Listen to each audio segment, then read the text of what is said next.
Number one అంటారు. అసలైన number one Guru Kashi university.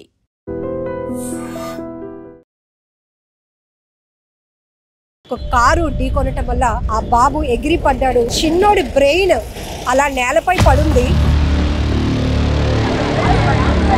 ఆ దృశ్యాలు చూస్తుంటేనే గుండెలు వణికిపోతున్నాయి. ఆ చిన్న బాబు బ్రెయిన్ ఇక్కడే పడిపోయింది. అది చూడ్డానికే వణుకు పడుతోంది అంటున్నారు.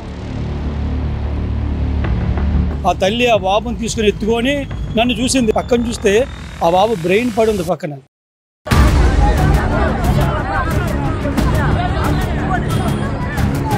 కార్లో 4-5 ఉన్నారంట. వాడు ఆల్ ఎస్కేప్డ్. ఒకరిని మాత్రం పట్టుకున్నారు. పట్టుకొని వాడిని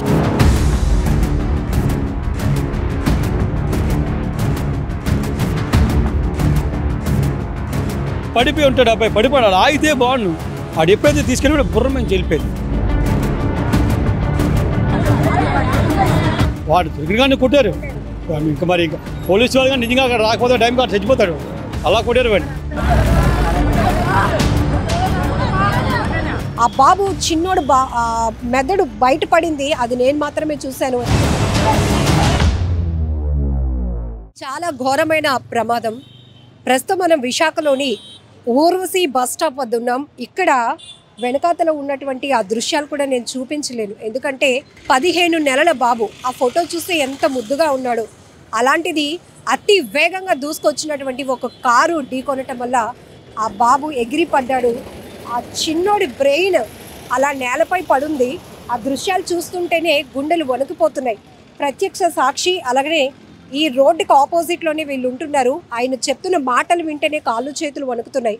అతి వేగం వల్ల పిట్టల్లా రాలిపోతున్నారు మనుషులు. క్షణాల్లో కళ్ళు మూసి తెరిచేలోపే, అంటే రెప్పపాటున మనుషుల ప్రాణాలు ఇంత ఈజీగా రోడ్డు ప్రమాదాల్లో పోతున్నాయంటే ఊహించడానికే చాలా కష్టంగా ఉంది. అమ్మ ఆ బాబు ఎత్తుకొని ఆ వైపు నుంచి రోడ్డు దాటుతూ ఉంటుంటే అతి వేగంగా వచ్చినటువంటి ఒక కారు ఢీకొందమ్మా. అతను కన్నీళ్ళు పెట్టుకుంటూ ఇప్పటి వరకు నాకు చాలా ఎక్స్ప్లెయిన్ చేశారు. ఇలా జరిగింది తల్లి. ఆ చిన్న బాబు బ్రెయిన్ ఇక్కడే పడిపోయింది. అది చూడ్డానికే వణుకు పడుతోంది అంటున్నారు. అసలు ఏం జరిగింది ప్రమాదం గురించి ఒకసారి సార్ మీరు చెప్తుంటేనే భయం వేస్తోంది. ఎందుకంటే చిన్న బాబు అంటే చాలా బాధగా ఉంది. అది కూడా 15 నెలల బాబు అంటున్నారు. ఏం జరిగింది సార్? ఎన్ని గంటలకు ప్రమాదం జరిగింది? అరౌండ్ 7:30 అవుతుంది అమ్మ టైము. మేము రోడ్డు అవతల ఉన్నాము. వాళ్ళు రోడ్డు దాటుతారు. మేము చూసాము. ఇక్కడ దిగాక ఒక పెద్ద సౌండ్ వచ్చింది. అంటే ఒక టైర్ పేలితే ఎలా సౌండ్ వస్తుందో ఆ సౌండ్ వచ్చింది. నేను వెంటనే పరిగెట్టి రోడ్డు దాటి వచ్చేసరికి ఆ తల్లి ఆ బాబుని తీసుకుని ఎత్తుకొని నన్ను చూసింది. బాబు హాస్పిటల్ తీసుకెళ్ళి బాబు అంటే తెలిసిన వాళ్ళు. నేను ఈ ఏరియాలో కొద్దిగా వార్డు మెంబర్ కాబట్టి నాకు అంతా తెలిసిన వాళ్ళు తీసుకెళ్ళి బాబు. నేను ఆవిడ చూస్తాను కానీ నేను పక్కన చూస్తే ఆ బాబు బ్రెయిన్ పడి ఉంది పక్కన. నేను గ్రహించాను ఆ బాబు ఇంకా లేడు. కానీ ఆ తల్లికి నేను చెప్పలేకపోయాను. సరే హాస్పిటల్ చూడలేదమ్మా. ఆవిడ బాబుని ఎత్తుకొని బ్లీడింగ్ అయిపోతుంది. మొత్తం బ్లీడింగ్ అవుతుంది. ఆ బాబుని ఎత్తుకొని నేను హాస్పిటల్ తీసుకెళ్ళమని చెప్పాను. బట్ ఏమి వెహికల్ దొరకకపోతే ఒక్క రోడ్ బండి మీద తీసుకెళ్ళిపోయాడు. ఇమీడియట్గా తీసుకెళ్తే వెంటనే కేజీకి తీసుకెళ్ళిపోమన్నారు. డాక్టర్ గారు కూడా చెప్పారు. మీకు తెలుసు కదా అజయ్ గారు, మేము చెప్పలేము తల్లి గారికి. ఆ బాబు చనిపోయాడు. ఇమీడియట్గా కేజీకి పట్టుకెళ్ళారు. కారు ఆపలేదమ్మా. కారు దిగగానే అబ్బాయి గుద్దాక ఆ బాబు చేతిలోంచి కింద పడిపోయాడంట. కారు ఆపితే బాబు బతికినేమో. కారు మూవ్ అయ్యే వల్ల బాబు తల నుంచి వెళ్ళిపోవడం, వాళ్ళ అమ్మగారు కూడా దెబ్బలు తగిలాయి. ఆ బాబు చనిపోవడం, ఆ తల్లి తెలియకపోవడం. ఇమీడియట్గా మేము చేసాం. వాడు అటు ఇటు తిరిగాడు కానీ ఆపగలిగారు. ఇందులో స్థానికుల సపోర్ట్ చాలా ఉంది. ఇలా అందరూ కేకలు పెట్టేటప్పటికి అలర్ట్ అయ్యి కారు ఆపగలిగారు. నిజంగా ఇంకా మానవత్వం ఉన్నదానికి ఇది ఉదాహరణ అమ్మ. నిజంగా ఎంతమంది యువకులు పరిగెట్టి కొందరు బళ్ళుతోని కొందరు పరిగెట్టి వెళ్ళి ఊర్వశి థియేటర్ దాటేశాడు ఆయన. అక్కడ చేసి ఆయన పట్టుకొని నా కార్లో 4-5 ఉన్నారంట. వాడు ఆల్ ఎస్కేప్డ్. ఒకరిని మాత్రం పట్టుకున్నారు. పట్టుకొని వాడిని నిజంగా పోలీసు వాళ్ళు కనుక చంపేస్తారేమో. వాళ్ళు ఎస్కేప్ అంటే వాళ్ళకి తెలిసింది ఒక రోడ్ యాక్సిడెంట్ అయ్యింది, మా కారు ఒకరిని పగిలిపోయిందమ్మా. వాళ్ళ గ్లాస్ ఫ్రంట్ డోర్ పగిలి ఉంది. అంటే వాళ్ళు ఎంత ఆడిగా గుద్దులో వాళ్ళకి అర్థమైంది. సో నిర్లక్ష్యపు డ్రైవింగ్ ఎవడో వాడు ఏపీ నెంబరే ఉన్నది. నేను తమిళనాడు అని చెప్తున్నాడు. వాడు తమిళ్లో కూడా మాట్లాడుతున్నాడు. 20-25 ఉంటుంది అమ్మాయి అరౌండ్. యువకులేనమ్మా. లోపలంతా కూడా అమ్మాయి కూడా ఉంది, యువకులు. నాకు మిగతా వాళ్ళు చెప్తున్నారు లోపల లేడీ కూడా ఉంది సార్. సీసీ కెమెరా తీపిస్తే 100% మనకు దొరుకుతారు వాళ్ళు ఎవరో. బట్ వాళ్ళు దొరికారు. పోలీసు వారు తక్షణమే స్పందించారు. ఇమీడియట్గా వాళ్ళు వచ్చి వాడిని పట్టుకొని వాళ్ళు స్టేషన్కి తీసుకెళ్ళడం, వారితో చర్యలు తీసుకుంటున్నారు. బట్ ఏదైనా ఆ కుటుంబానికి న్యాయం జరగలుగుతారు అల్టిమేట్గా. ఆ తల్లి చూసి వేదన నిజంగా వర్ణించలేము కూడా. ఆ నిజంగా ఆ పిల్లని చూసి నేను కళ్ళతో కూడా చూడలేకపోయాం ఆ పొలి కోసి.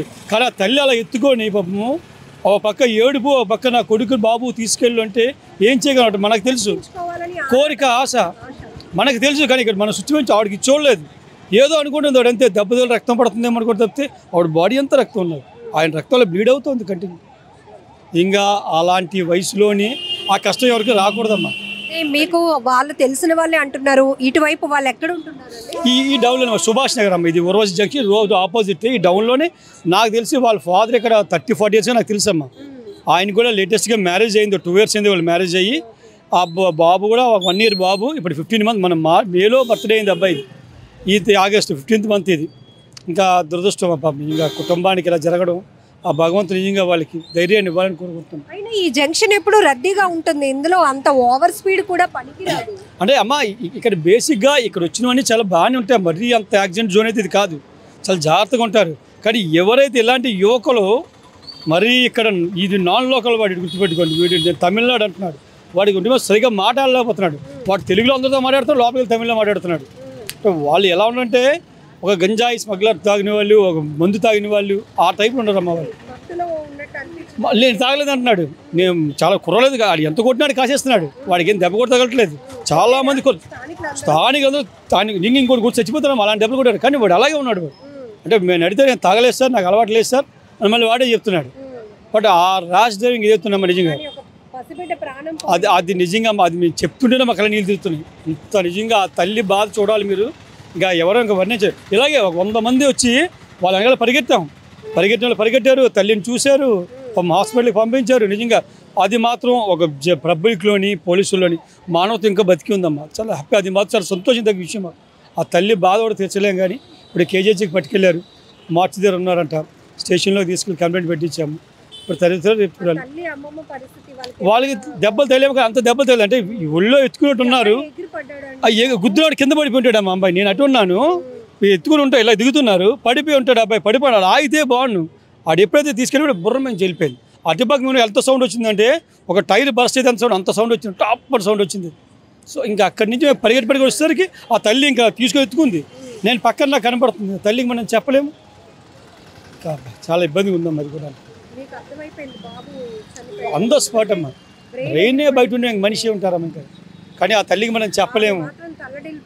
హాస్పిటల్కి తీసుకెళ్తామంటుంది, ఇంకా బాబు పంపించానమ్మా, అలాగే హాస్పిటల్కి పంపించాను, ఏదో బాధపడి బండికి పంపించాను. కానీ ఆ డాక్టర్స్ కేజీ తీసుకెళ్ళిపోయిందమ్మా, మరి ఇంకేం చేయలేము. అక్కడి నుంచి నాకు ఫోన్ చేస్తే వాళ్ళ ఫాదర్ ఏడిపోవాలి, మమ్మీ నాకు వాళ్ళు 30 yearsగా మాకు తెలుసమ్మా. ఆయన ప్లంబింగ్ పని చేసుకుంటాడు, రోజువారీ కూలీ కష్టపడి పని చేస్తాడు.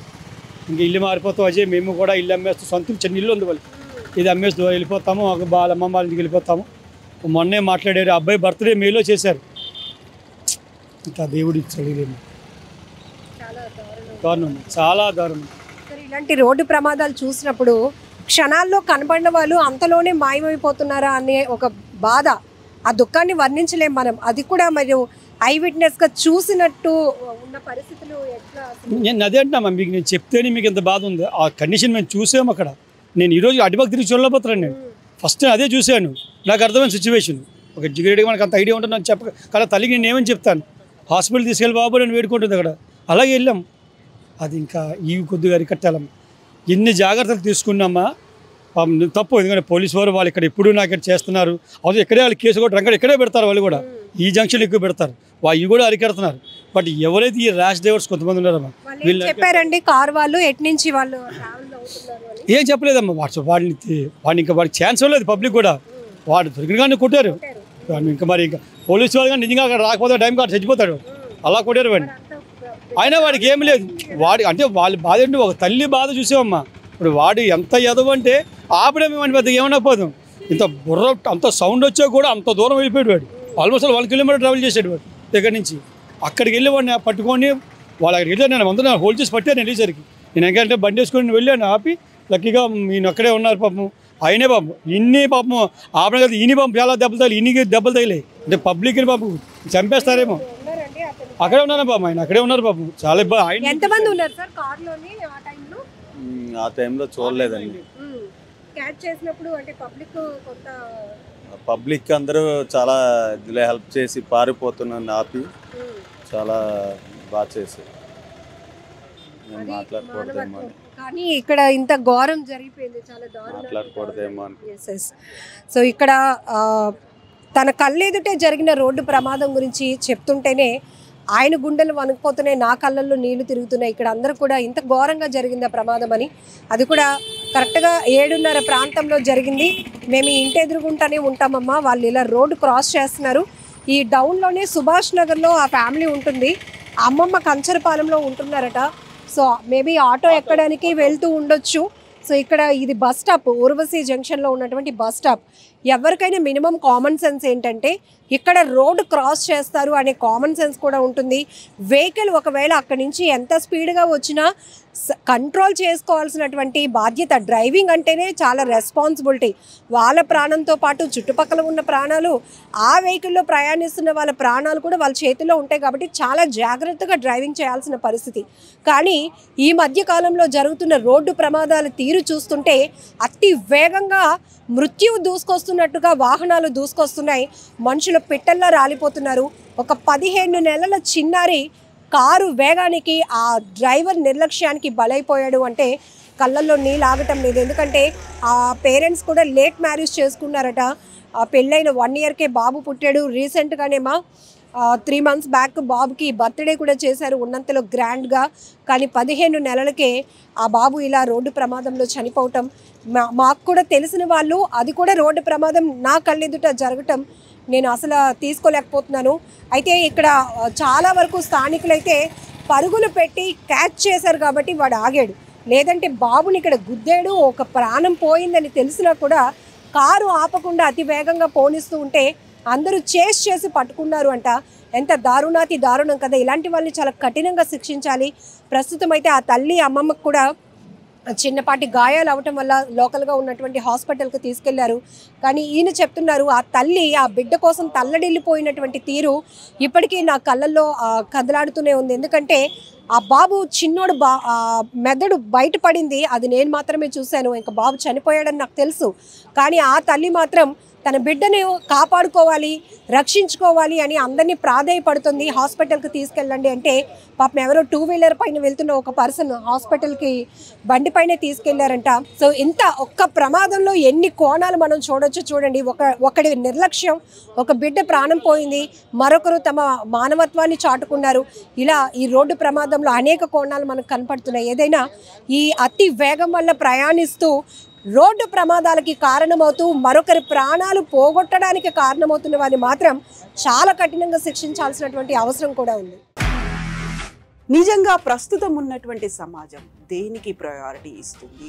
ఆర్థిక సంబంధాల చుట్టూ మాత్రమే తిరుగుతుంది. మళ్ళీ ఎన్నికలంగానే చాలా విరక్తి కలుగుతాం. మంచి అనిపిస్తుంది కదా, లేడీస్ కూడా ఛాలెంజింగ్ జాబ్స్ చేసినప్పుడు చాలా బాగుంటది. ట్రాఫిక్ అసిస్టెంట్స్ గా నియమించిన ట్రాన్స్జెండర్స్ అందరితో సాల్యూట్ చేయించుకుంటున్నారు. ఫుడ్ డెలివరీ ఇవ్వటానికి వెళ్ళినటువంటి డెలివరీ బాయ్ అనిల్ పై కళ్ళ ముందు